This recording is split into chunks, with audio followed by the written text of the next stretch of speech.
Before I want to get started, I want to thank you for the invitation and to congratulate the groups, the various groups that put on Darwin Day. I think this is an important event, and I've attended as a member of the audience on occasion, and I'm happy to be up here and to talk to you a little bit about Darwin and some of these things around the tree of life.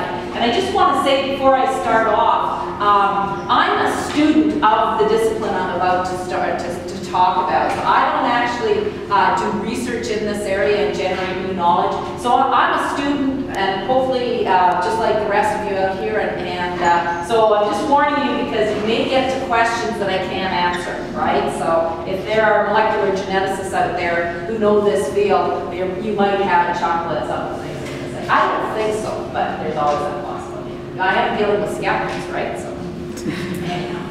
So what I want to talk about is this thing, the tree of life, and I gave a very ambitious title, was to talk about all the animal tree of life and give you an update of everything since Darwin and up to 2013. Well, I'm not going to be able to do that. I'm going to really focus in on a couple of features within the animal tree of life. Again, focusing in on the vertebrates. I'm also going to just turn down one set of lights here, so hopefully that won't be too bad, but you'll get a bit better resolution on the photos.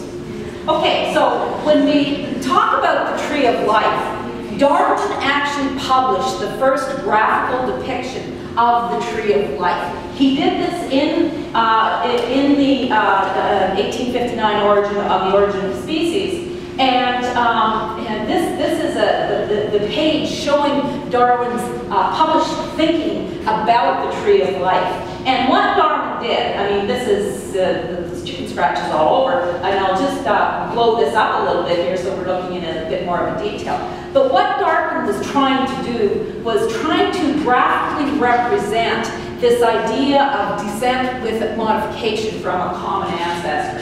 And this is actually Darwin's writing here, pulled out of the Origin of Species. And many of you will likely know these types of websites. This is a particularly good website that has all of Darwin's works plus a whole bunch of his other writings published online in high quality resolutions. They also have some really good transcripts. So you can go in there and actually just search by keywords and find keywords that Darwin wrote about. Anyhow, with regard to the tree of life, what Darwin was saying is that the accompanying diagram will aid us in understanding this rather perplexing subject. I think he got a perplexing diagram myself. Let A to L represent the species of a genus large in its own country. These species are supposed to resemble each other in unequal degrees, as is so generally the case in nature, and as is represented in the diagram by the letters standing at unequal distances. So what Darwin was saying is that these letters here were representing related groups. They were distinct groups, but they were related to one degree or another. So the E and F group here are related to each other more than this group over here. And what he was attempting to depict with this tree of life was that the ancestral group species here, A, through the course of time, and he represented time in this axis, and he talked about this being maybe 1,000 generations, perhaps 10,000 generations, but over that particular time, this species would change and evolve. It would alter its morphology, alter its behavior, some of the things that the previous speaker spoke about, alter so that over time, the organism would gradually change its character. So this is the descent with modification. Now, what Darwin concluded is that with sufficient time,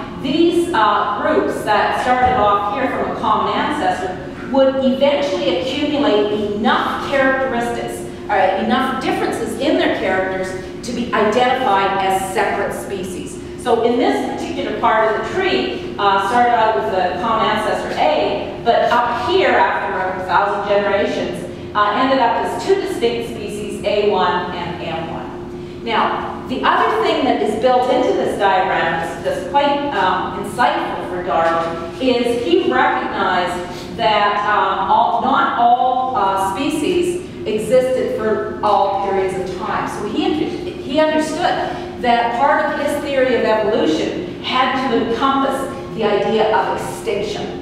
And so he drew groups that went extinct as kind of, just ending right there in the period of time. So this was Darwin's tree of life, and it's the first graphical depiction of this tree of life. The first time we see it in publication is in 1859.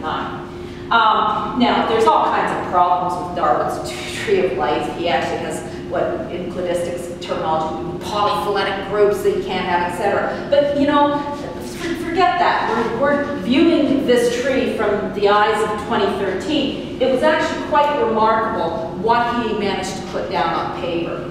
The other thing, of course, is that he was thinking about this really early on. And this is a page from his notebook, and this is a notebook, probably this page is 1837. So for those of you who know Darwin, he had just got back from his voyage on the Beagle, so the second voyage of the Beagle, and I think that was 1831 to 1836. So this is Darwin's notebook that he was writing his ideas down, I think. Like what a poignant thing to actually see a great mind going, I think. That's exactly what he did. Anyhow, here's a handwritten drawing of his tree of life that he then later showed up 22 years later in The Origin of Species.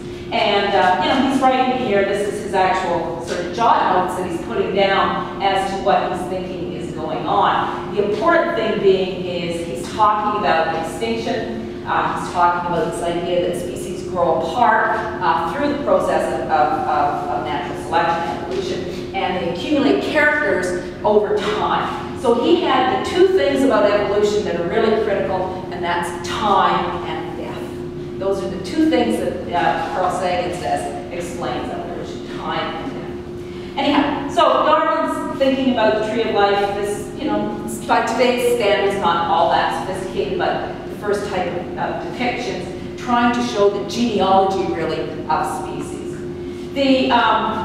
When Darwin was doing his work in the Beagle, and I meant to mention, how many of you actually knew that Darwin was hired as a geologist on the Beagle, to go on the Beagle? So his training was actually in geology, and then he turned himself into this amazing naturalist. But that was kind of, Renaissance man back then. I don't think they had to know so much, they just focusing on lots of stuff. Anyhow, to come up with his tree of life and to formulate the thinking around this idea of descent with modification is Darwin used evidence from three major sources. So he had really three major types of evidence to come up with his hypotheses. He used what I call morphology, which is structure function of the body. So he looked at organisms and he looked at how they were made, he looked at how various parts of their body were arranged, and how those participated or enabled the animal to live within its environment and do what it had to do. And of course, the classic thing are the Darwin finches and the beaks of the Darwin finches, and this again is from Darwin's, he edited this and wrote this as a result of his Beagle journey in 1845, and this is one of the drawings from that book of the Darwin's finches. So this is the type of thing that he did, was look at morphology and relate it back to what the animal was actually doing in its environment. And of course, hopefully you all know the story about Darwin's finches, where the beaks of these species of birds are found on all of the Galapagos Islands, and the beaks, over time, have become adapted for different food sources, identifying sort of the ancestral species for them all.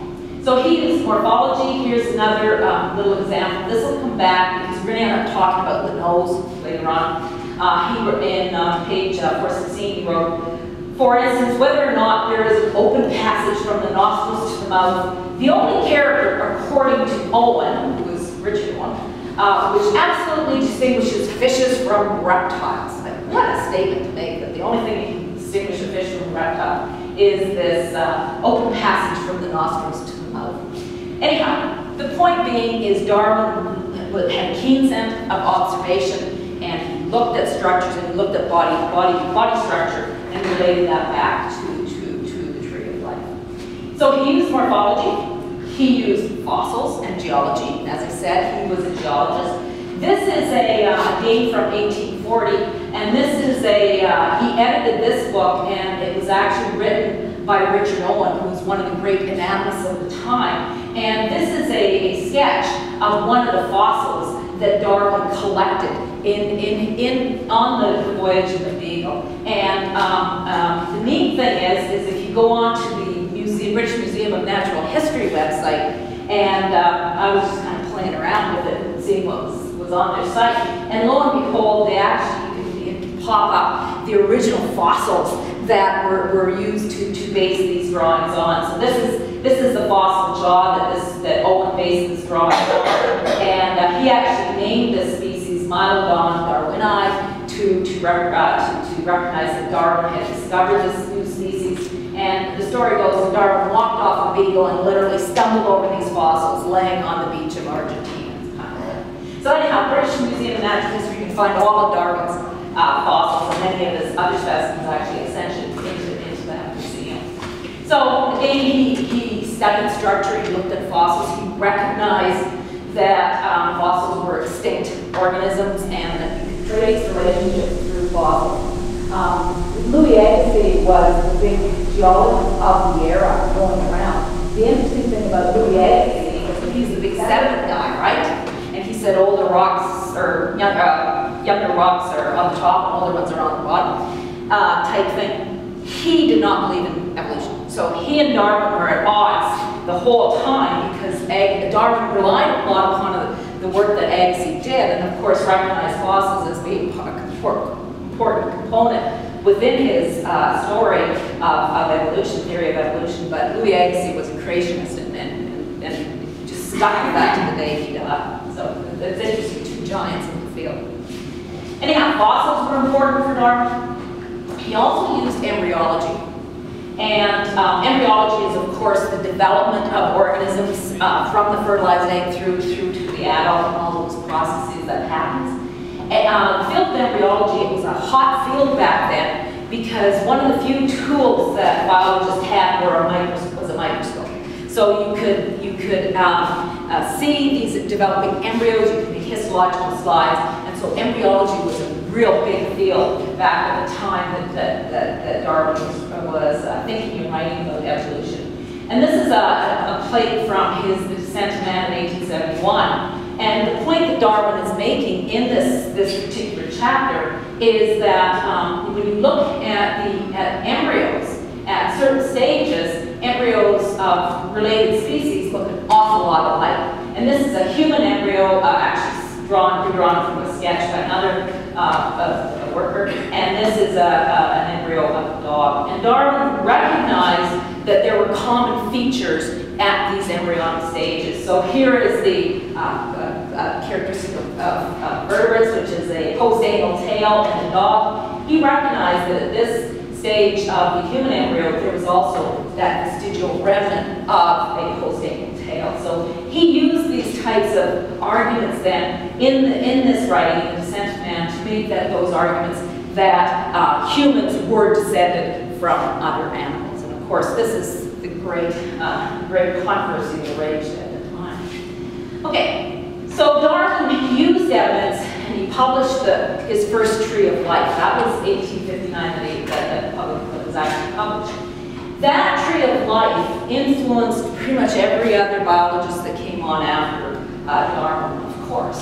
And one of the ones that was majorly influenced by this was Ernst Haeckel, who is an embryologist, and he's the ontogeny recapitulates phylogeny guy, that we all debunk. Anyhow, Ernst Haeckel was also an artist, and so he did some stunning artistic work, and in 1866, he published his own version of a Tree of Life, and he truly put it in the form of a tree, in this case with 3 blunt branches, plants, protists, and animals, and then within the animal branches, up here, of course, are the vertebrates. So this is really where the tradition of putting the highest order of organisms at the top of the tree, this is where it came from. It was from Ernst Haeckel's type of drawing. Anyhow, so other biologists picked it up, and we've been drawing trees ever since, of one sort or another. And I'm just going to show you a tree here. It happens to be on mammals. This is a type of a tree that was actually published in 2007, and it's probably hard to see all of the details out there, but that's okay. I'm not going to be asking you questions on this on the exam. now. But in this tree, it starts in the middle here and then works on out. So here's a branch in the tree. This branch is mammals leading to the monotremes, so this is platypus, etc. This branch up here, last common ancestor of this group, which is the marsupials, and then these are all the other group of mammals that we know as the eutherian mammals. So this is the type of tree that, this is the way we sketch them out. This is one depiction of trees.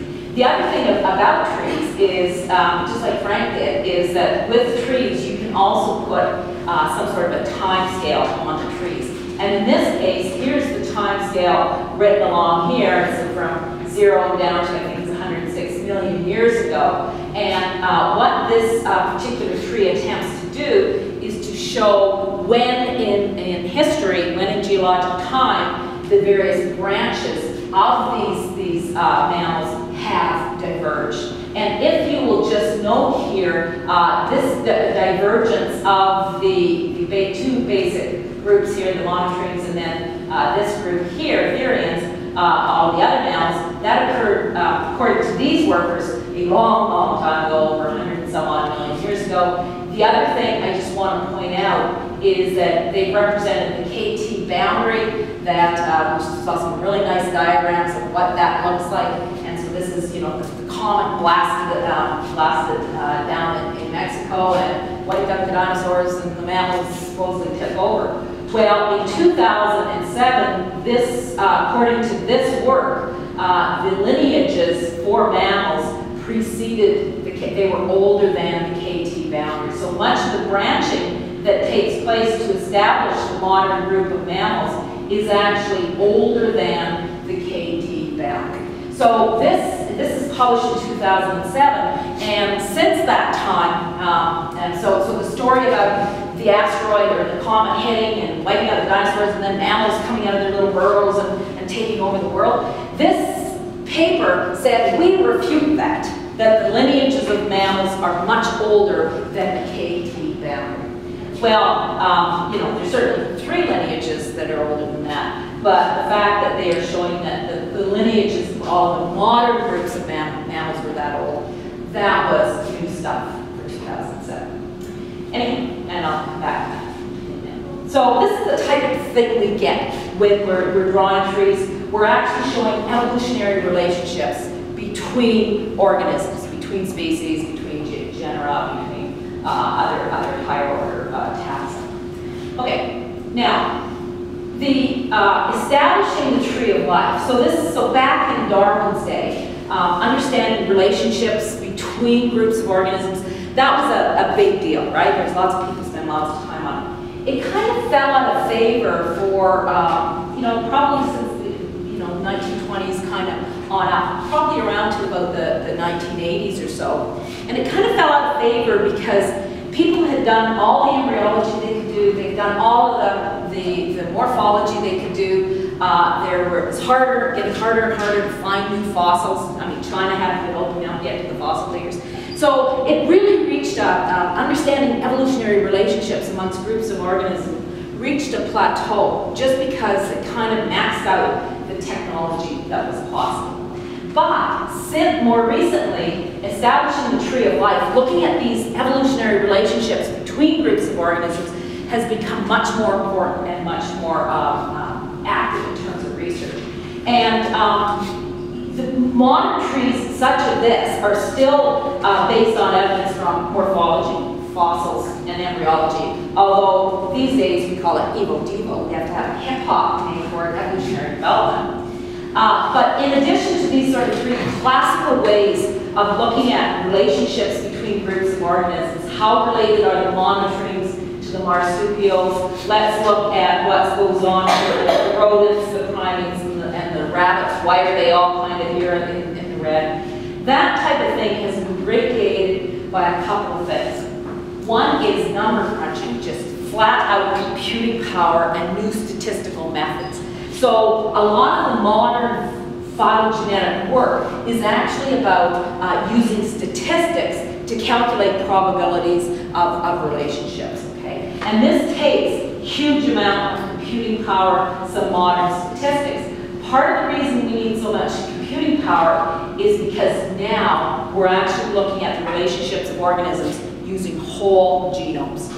And I've lost track of how many organisms have had their genome sequenced.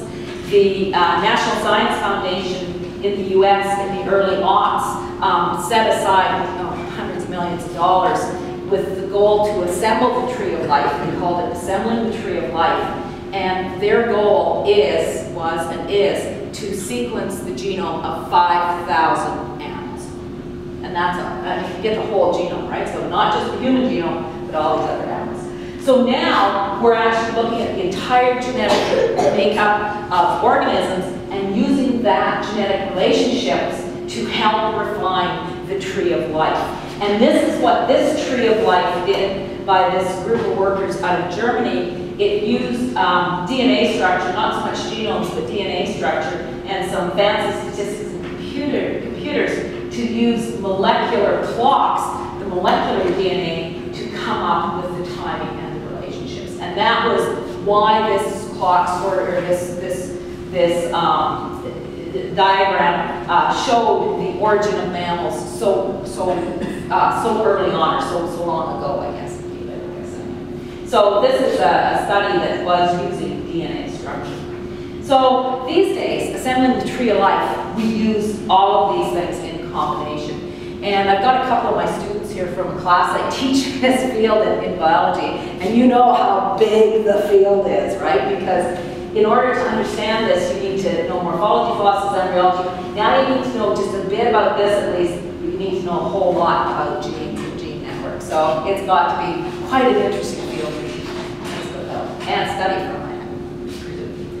Now, I just want to show you, this is a scientific process. So in science, we generate hypotheses, we do experiments and generate evidence. We either refute or accept the hypothesis, and we carry on and carry on the next experiment. So we have this paradigm where we can have a hypothesis, and we have to be prepared to have it refuted, proven wrong. And that's, of course, the big difference between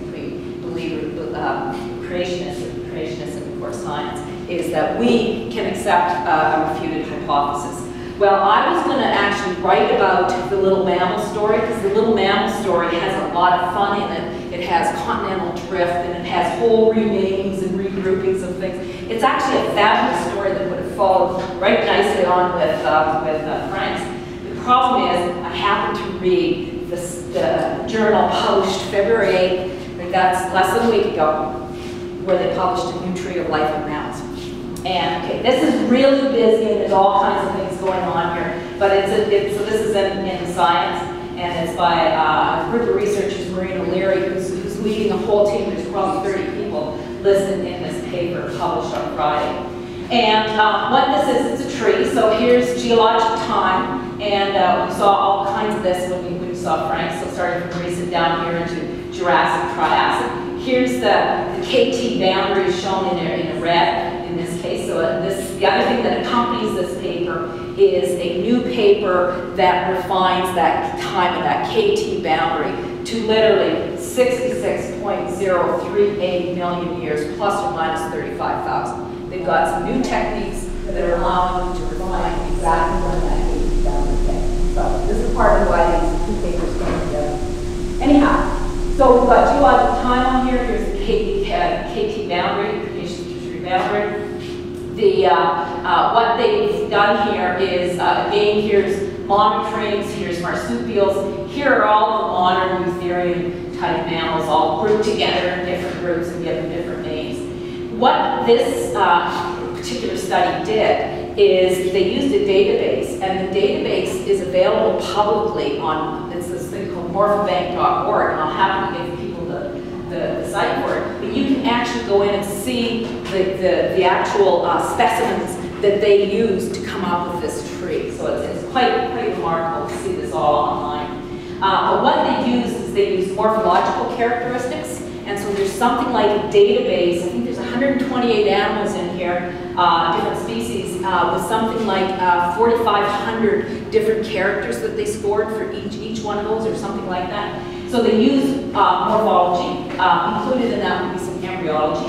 They also calibrated or used extensively within their tree fossils. And that was not, Beninda Evans did not do that. These people put in fossils, and you can see the little skeletons here throughout the, here's bats over here somewhere, I think. Skeletons out here. Well, those are the fossils groups that they actually included in this statistical analysis. And the last thing they threw in were molecules, gene networks.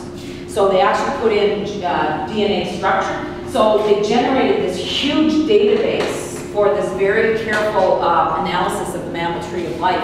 And lo and behold, what they did, especially when they put the fossils back in with the molecules, is they moved the diversification of mammals back to this side of the KT boundary. So no longer do we have ghost lineages going down another 50 million years, or maybe even some estimates for 90 million years by molecules. They now, Maureen and her colleagues are saying, no, the diversification within the eutheria took place right after the KT boundary. So there was an ancestral animal here that survived through the KT boundary, that massive comet and all the destruction that it wrought, and global climate change as well. It survived the KT boundary, and very shortly after the KT boundary, the first group to split off is actually this group up here, and these are the armadillos and sloths. So you remember Darwin's sloth, that fossil he found in South America? Well, that's a representative of this, one of the most ancient groups within these placental mammals. And so Xenarthrans are the first ones to split off, and then there's this new group here that they're calling Epitheria, and it's all the other ones. But what you can see is that when you calibrate it to the geological timescale, you know, these groups, these modern groups of mammals are showing up very shortly after, within the first few million years after the KT boundary. So we're back to this story here of the comet wiped the dinosaurs out, or whatever happened, they all died. And KT boundary, and then the mammals came out of their burrows and flourished and speciated and diversified. So we're back to that story, according to February 8, 2015. So stay tuned, because I'm sure that Beninda Evans is going to be back into science, or he publishes in Nature, these people publish in Science. I'm sure we'll have a to and fro of competing hypotheses for a little while here. So for those of you at 361, you know that Essential Phylogenies book that I gave you, throw it out, because I'm going to have to redo that next year. But don't give it to anybody, just throw it out. So, anyhow. All right. Does that mean we don't have to know it? Well, you don't, because you get to take it into exams with you, remember? And so that's the tree of life. I just wanted to touch base on that mammal tree of life, in part because it illustrates so nicely the scientific process of, and especially in modern times, of having your hypothesis refuted. You know, Maureen O'Leary refuted Beninda Evans in a big way, right? This is going to be fun to watch.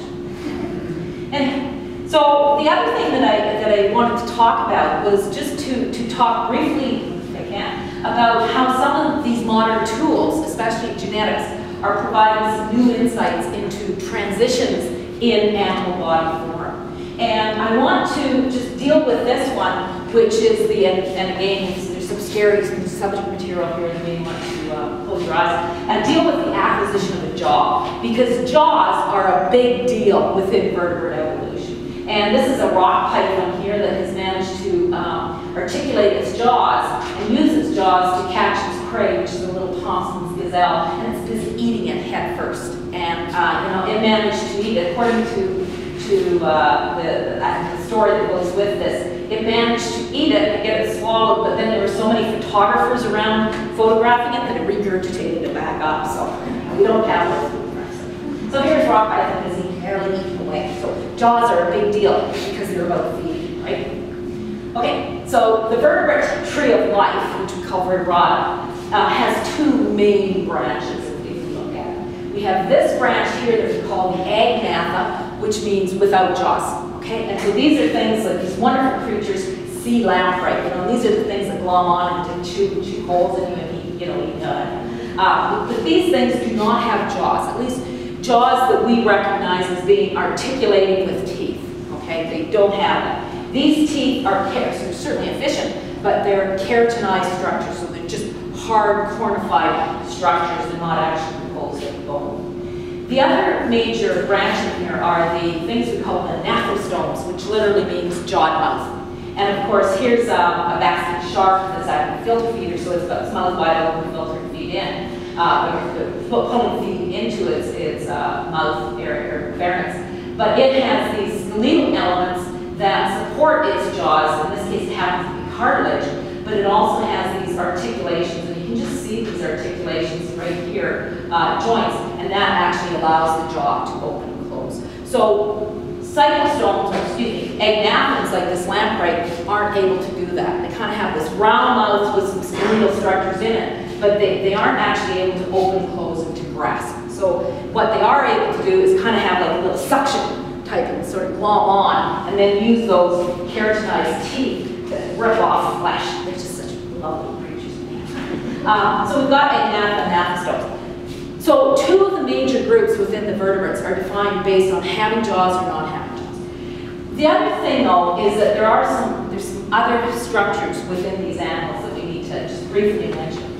This thing has a single median nostril, and it has a pituitary gland. And for those of you that are wondering where a pituitary gland is in you, it's just on your base of your brain, in behind your eyes, just sort of above your ears. So if you actually drill in that way, you'd probably hit the pituitary gland. So it's an important gland on the base of the brain in animals. In lamprey, this pituitary gland actually opens up onto a duct that also serves the olfactory structures, the nasal sacs. So this pituitary has a really weird relationship. This gland has a weird relationship with the organs of smell in lamprey.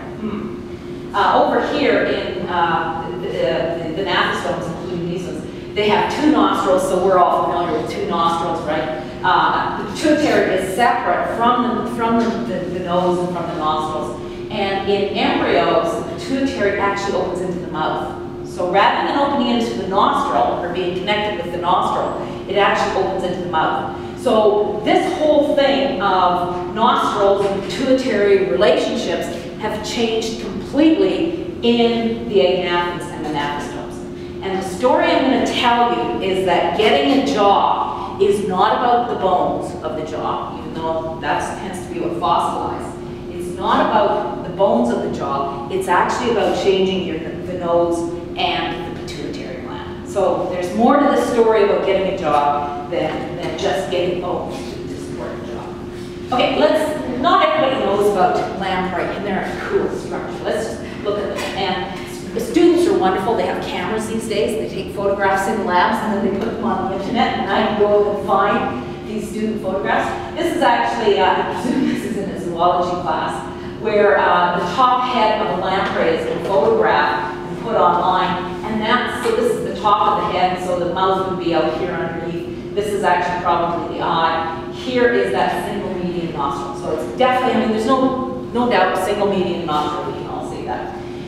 This is even cooler. They get busy when they're dissecting these things and take photographs and put them online. This is a preserved specimen of a lamprey, and it's been chopped down the middle from nose to tail. As we call this a sagittal section. So here's the mouth out here, going into the pharynx, etc. This little structure right along in here is actually the brain. This would be a notochord. This is gill-type structure. So we're looking at it, it's chopped right down the middle, and now we're looking right in on the head region. The pin is where this nostril is. Here is the duct leading from that nostril down to the nasal sac. So this is the olfactory epithelium right there. And you're going to have a hard time seeing it, but this is the pituitary gland with its relationship to this whole duct. Okay? So there you go, and we can all see that morphology, right? No doubt about it. Thanks to students who did this. Okay, so that's the morphology. Agnathans, it turns out, also have a really rich fossil history. And this is, again, it's a tree of life. It's got geologic time on here. Here's Cambrian. In terms of this tree of life, here are the lamprey group up here in modern times, the lamprey. So all of these organisms here, a large number of them which are fossilized, are agnathan. They do not have jaws, at least as we recognize. Here are the gnathostomes over here. The other thing that this type of a tree does is it sort of indicates when we find species, fossils that are clearly identified with these groups in the fossil record. So here's back here in the Carboniferous, there's some fossils that clearly can be identified as fossilized lamprey type species. Now, I'm not going to say anything about conodonts just because they're a mess for me, conodonts. But I want to focus in on this group here. This group is an assemblage that we call ostracoderms. They're probably not, the evolutionary relationships are not perfectly well known, and some of this is probably, dependent upon interpretation. But if we focus in on this group here, there's a group here called Galeospidus, okay? And let's show the definition after others, but it's pretty close here to the gnathostome line. Well, the key thing about these fossils is that recently, and this is August 2011, and it's time is great for these fossils, right? There's a discovery of a new fossil jawless fish from China that is actually lending insight into this jaw anatomy. And the big thing about this fossil jawless fish is that they preserve endocasts, so it actually preserves internal structures. These researchers used synchrotron technology, so the Canadian light source that sits out wherever it is out there, they used this synchrotron technology, and all the synchrotron is a big fancy microscope. So it's like a CT scan, an MRI, that sort of stuff. It's just using synchrotron light. They use that technology to actually look inside the fossil and reconstruct its internal anatomy within the head region. In other words, they can look at its relationship of the brain to its nasal sacs, to its nostril, to where its pituitary is. They can do this looking inside the fossil. The big thing that they found in this fossil is it has a single nostril, just like the lamprey, but it's got paired and separate nasal sacs. And the other thing is the pituitary has separated itself from the nose and is actually found with it opening into the mouth. So, this is a reconstruction of that endocast that they observed, a computerized reconstruction of it. Here's the single nostril, so we're looking at it from the dorsal side, so looking down, much like that student did with his or her lamprey. Here's the single nostril, it's rather large. The nasal sacs are out here, so there's one nasal sac there, there's another nasal sac kind of hidden underneath some nerves over here. Here is the orbit, the eye. This is the brain, and of course, because this is in computers, you can lift off the brain, computer-wise, and look underneath and move. That's where the pituitary gland is. So the pituitary is no longer associated with this nostril or the nasal sacs where the actual olfactory tissue is. So this is a big deal because this fossil galapagos appears to represent one of those transitional forms. And again, if you read Darwin, he talked about transitional forms. And there's, huge controversy around, you're lacking, evidence to show that primates and humans are related. But, well, here we go. We actually have one of these fossils that potentially fills this gap in between agnathan and gnathostome. And I'm just going to show you it's a complex diagram here, but we can orient ourselves. Here's the lamprey, just a diagram in cross-section. So there's, again, we saw that in the dissected specimen. Here's the mouth, here's the nostril, here's the nasal sac, there's the little pituitary gland opening up into that duct. Over here is the blasted, and here's that single nasal opening. It actually is on the top of it, fairly large on the top of the head. Here's the brain, there's the anterior pituitary. It's now opened up into the mouth, and this is a bit more of a reconstruction to show the two nasal sacs. So it's actually one nostril, two nasal sacs, and then the pituitary changes its orientation. And when you look at what goes on in gnathostomes, here is the brain with the pituitary opening up into the mouth, and then it's diagrammed 2 nasal sacs way out here on the side, each with their own nostril. So this then, this galapsid, is probably, you know, we have to be careful how far we go here, but it looks to be some sort of transitional forms from this type of structures that we see in the lamprey, these other egnathids, over here into nanostomes. Okay, so fossils, hugely important. The last thing I want to talk to you is what are the genes and genomes telling us, because this is the last thing we need to put this together. Here is, this is an embryo. This looks a lot like what Darwin published here. This is a lamprey embryo. So here's a mammalian embryo, and here's a lamprey embryo. This is the mouth will form up here in the mammal. It'll form down here in the lamprey. And the big message to this is that this part shown here in the green is actually organized by the lack of a gene expression. These bars here are all about genes that become expressed in this region up here of the head. Those genes or that gene family is not expressed. So in this case, the organization of this region of these embryos comes about as the lack of gene expression, these Hox genes. So this is a similarity then, even though lamprey heads look a lot different than the gnathostome heads. Here's a genetic similarity that is the same type of gene networks that are patterning that area.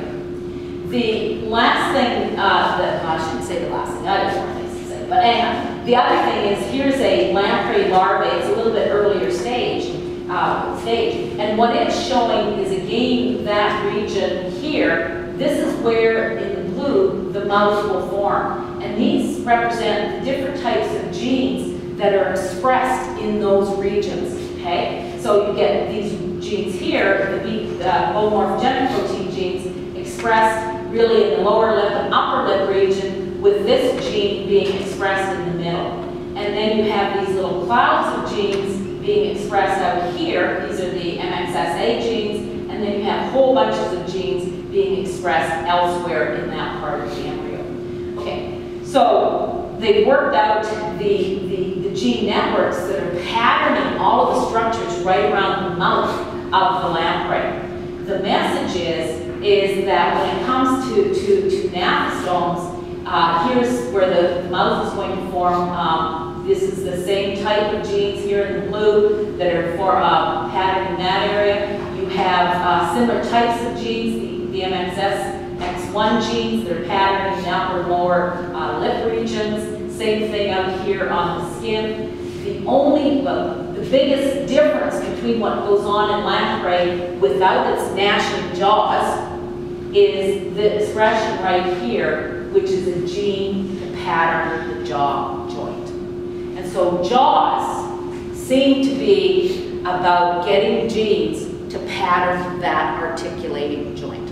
So upper jaw and lower jaw can move. That's the big innovation here in terms of jaw, at least in terms of jaw development and evolution. And and this is just a current view. It's another type of a tree. And what it's showing here is, here are the vertebrates with one of their cousins. Here are the cyclostomes. If you look down here, what these boxes are doing is trying to identify the types of characteristics that were found in, say, ancestors to the vertebrates. It would be monorhiney, having one nose with this relationship between the pituitary gland, the Purkinje code specifying the pharyngeal arches. Those things were carried on, except here in the ancestor line leading to gnathostomes, diplorhiney, 2 nostrils, and a change in the pituitary gland, plus patterning the jaw joint here. All of these things were likely predecessors to the acquisition of a true jaw. So these things had to have been in place in order to have that articulating jaw come along. So, to sum up, so this is my last slide. We're back to Darwin in 1859, and I think this is great. If it could be demonstrated that any complex organ existed which could not possibly have been formed by numerous successive slight modifications, my theory would absolutely break down. But I can find no such case, and I can assure you that after 150 plus years of additional work, we have still found no such case. Okay, I want to thank you yet again for putting up with me, and I know this was pretty heavy-duty stuff, and my students find it heavy-duty, and maybe I can get your students. Anyhow, thank you very much, and of course, I want to wish Charles a happy birthday. So, thank you, and I'm happy to take questions.